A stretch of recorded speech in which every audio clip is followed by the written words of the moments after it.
Story 1. The Midnight Bus Ride. It was late October and the nights had grown colder and eerier. I was returning from a business trip in a small town I had never been to before. The clock had just struck 11:45 p.m. when I boarded the last bus heading back to my city. The bus was nearly empty except for a few passengers scattered here and there. Little did I know, this ride would haunt me forever. The bus itself was old, the kind with faded red seats and creaking metal frames. The lights flickered occasionally, and the hum of the engine sounded oddly muffled, as if the vehicle were struggling to move. I picked a seat near the middle, trying to avoid the drafty windows. Across the aisle sat an elderly woman clutching a large bag, her eyes staring blankly out the window. A couple sat at the very back, whispering softly to each other, their voices too low to make out. The driver, a burly man in his 50s, glanced at me through the rearview mirror as I settled in, his eyes lingering just a second too long. The bus pulled away from the station, and the town quickly disappeared behind us. Outside, the darkness seemed impenetrable. The occasional street lamp cast weak pools of light, but mostly, it was just the endless black of the rural road. The only sound inside the bus was the droning engine and the occasional cough from the elderly woman. About 15 minutes into the journey, the bus came to an abrupt halt. I looked up, expecting to see another passenger boarding, but there was no one outside. The driver opened the door anyway, as if waiting for someone invisible to step in. He muttered something under his breath, then shut the door and continued driving. A shiver ran down my spine, but I dismissed it as my imagination. The couple at the back had stopped whispering, and the woman across the aisle clutched her bag tighter. I noticed her knuckles were white, her hands trembling slightly. I tried to ignore the growing unease in my chest. It happened about 30 minutes into the ride. The bus entered a wooded area, the trees forming a canopy that blocked out even the dim glow of the moon. The air inside grew colder, and I could see my breath misting in front of me. Suddenly, a loud thud came from the roof of the bus, followed by the sound of scraping, like nails dragging across metal. Everyone froze. The driver glanced nervously at the rearview mirror, but he didn't stop. The scraping continued for a few agonizing seconds before stopping abruptly. Probably just a branch, I muttered to myself, though I didn't quite believe it. A few minutes later, I noticed something out of the corner of my eye. A figure was standing at the far end of the bus, near the emergency exit. It was a man, or at least it looked like one. He was tall and thin, dressed in tattered clothes that hung loosely off his bony frame. His face was obscured by shadow, but his eyes, they glowed faintly, like dim embers. No one else seemed to notice him. I blinked, thinking it might be a trick of the light, but when I looked again, he was still there, staring directly at me. I turned to the elderly woman across the aisle, hoping to confirm what I was seeing, but she was staring rigidly ahead, her lips moving silently as if in prayer. The couple at the back looked equally uneasy, their eyes darting nervously around the bus. The figure began to move. Slowly he walked down the aisle, his footsteps eerily silent despite the metal floor. As he passed each row, the air grew colder. I could feel my heart pounding in my chest, the blood rushing in my ears. He stopped 2 rows ahead of me and turned his head slightly, as if listening for something. The driver seemed oblivious, his eyes fixed on the road.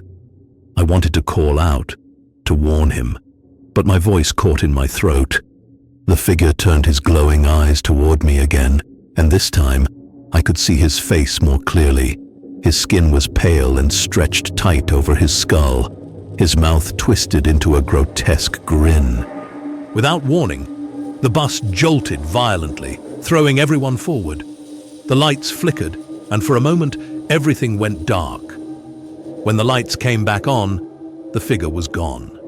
The elderly woman let out a gasp, clutching her chest. The couple at the back was huddled together, their faces pale. The driver pulled the bus over, muttering curses under his breath. "Must have hit something," he said, though his voice lacked conviction. He grabbed a flashlight and stepped outside to inspect the vehicle. We sat in tense silence, the only sound the ticking of the cooling engine. Minutes passed, but the driver didn't return. Finally, the elderly woman whispered, "He shouldn't have opened the door earlier. It's bad luck." Before I could ask her what she meant, the bus door creaked open and the driver climbed back in. His face was ashen, his hands trembling as he gripped the wheel. Without a word, he started the engine and drove off. The rest of the ride was a blur of terror. Shadows seemed to dance at the edges of my vision, and strange noises came from beneath the bus, like whispers carried on the wind. The elderly woman refused to look out the window, her hands clutching a rosary she had pulled from her bag. The couple at the back was eerily silent, their faces turned away from me. Then, as we neared the city limits, the figure reappeared. This time, he was standing directly behind the driver, his bony hand resting on the man's shoulder. The driver didn't react, as if he couldn't see or feel him. I wanted to scream, to warn him, but my body refused to move. The figure turned his head slowly, his glowing eyes meeting mine one last time. Then, just as suddenly as he had appeared, he was gone. The bus pulled into the station, and the driver opened the doors, motioning for us to leave. None of us spoke as we disembarked, each of us too shaken to say anything. I never saw the elderly woman or the couple again. When I tried to find out more about that bus route, I discovered something chilling. The road we had traveled on was infamous for a deadly crash that had occurred years ago. A bus had gone off the road in the wooded area, killing everyone on board. Some say the spirits of the dead still linger, hitching rides on passing buses. To this day, I avoid late-night bus rides, especially on unfamiliar routes. I can't explain what I saw that night, but I know one thing for certain. Something or someone was on that bus with us, and it wasn't human. What really happened on that bus? Was it the ghost of someone from the crash, or merely a trick of our terrified minds? Sometimes, the line between the living and the dead is thinner than we'd like to believe. Story 2. The Silent Passenger. I never imagined I'd get so entangled in a mystery that still haunts me to this day. My name is Rachel, and this story took place about 3 years ago when I was attending university in a quiet suburban town. Public transportation was a necessity for most students like me, and the night buses were our lifeline for getting home after long hours of studying or hanging out with friends. The bus I often took, the number 45, wasn't anything special. It was an old, slightly run-down vehicle with dim lights that flickered sporadically, and the seats were covered in peeling faux leather. The driver, Mr. Coleman, was a kind older man who had been working that route for decades. Despite the mundane routine, I always felt safe, until that one chilling night. It was a cold, drizzly Thursday evening. I had stayed late at the library to prepare for an upcoming exam. By the time I got to the bus stop, it was nearly empty except for a middle-aged woman clutching her shopping bags and a young man glued to his phone. When the number 45 arrived, we all shuffled aboard. I sat in my usual spot near the middle of the bus, right by the window. About 3 stops later, something unusual happened. The bus came to a halt at a stop where no one was waiting. Mr. Coleman hesitated for a moment, glancing around in confusion. Then, out of the shadows, a figure emerged. It was a man in his late 30s, wearing a long, dark coat and a wide-brimmed hat that obscured most of his face. Something about him immediately felt off. He moved with a deliberate slowness, almost as if he were calculating each step.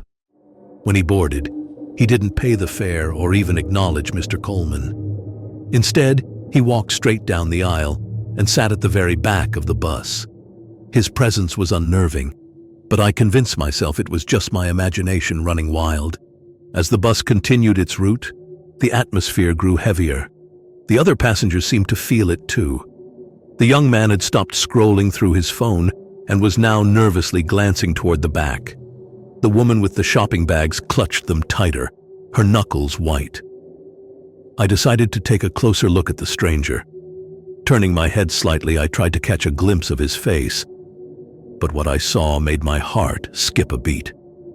He was staring straight at me. His eyes, they weren't normal.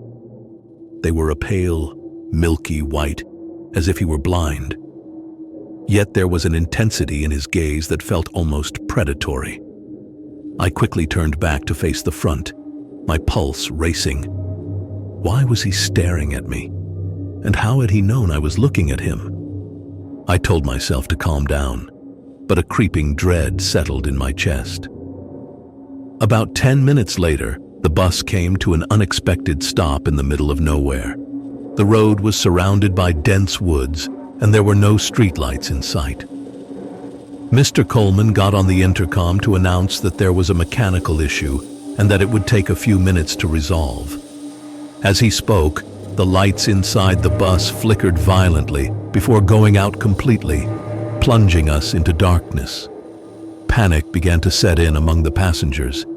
I could hear the young man muttering curses under his breath, and the woman with the shopping bags started whispering prayers.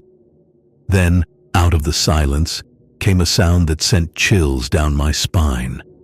It was a low, guttural laugh, a sound that could only have come from the stranger at the back. The laugh grew louder, more menacing, echoing through the darkened bus. I gripped the edge of my seat, my nails digging into the fabric. "Who's there?"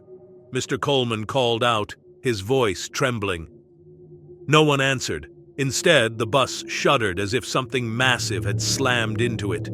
The woman screamed, and the young man jumped to his feet, shouting for someone to call the police. But there was no signal on our phones. We were completely cut off.